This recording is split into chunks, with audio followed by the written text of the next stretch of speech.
Driver's door's opening. He's coming out now. He's got his hands on the roof of the car. Hands are in the air. Hey, we need fire out here. Hey, put your hands up right now. New tonight, these are just some examples of police communications. A new study shows the information police officers receive from dispatchers directly impacts whether they fire their weapon at the scene. Now, that has some calling for changes to the way those reports come in and go out. Reporter Bo Evans with what some want changed.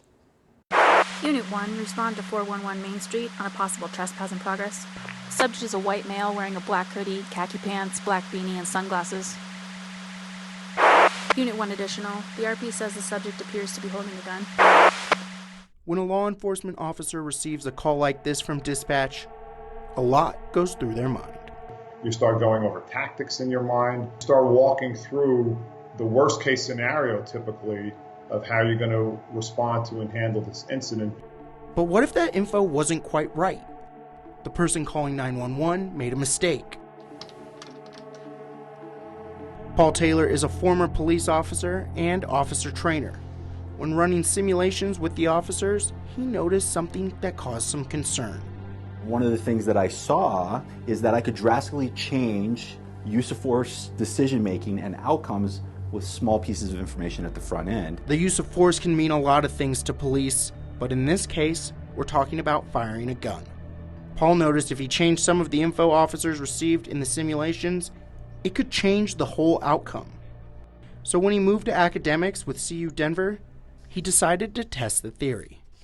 A person appeared on the screen with their hands in their pockets. The person matched the description from the dispatch call, and after a little bit of time, the person rapidly produced a cell phone from their pocket. He ran a simulation where officers responded to a trespassing call. Sometimes they got an update saying the suspect was on the phone. Unit 1 additional, the RP says the subject appears to be talking on a cell phone. Or they had a gun. The group that got the gun dispatch or the gun update, they shot the person more than twice as often. So when the person produced a cell phone, they shot them 62% of the time.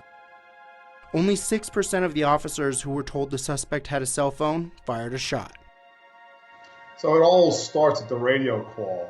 Don Mihalik is a former police officer and Secret Service agent who has been in these types of situations. He knows the information law enforcement is getting isn't always accurate. All studies have shown that eyewitness testimony tends to be the most unreliable testimony, and also you have to take into account adrenaline, fear. People are trying to process this dynamic situation that they're not used to seeing. Unfortunately, sometimes eyewitnesses may not get things 100% accurate. April Heinze works with an advocacy group for 911 dispatchers.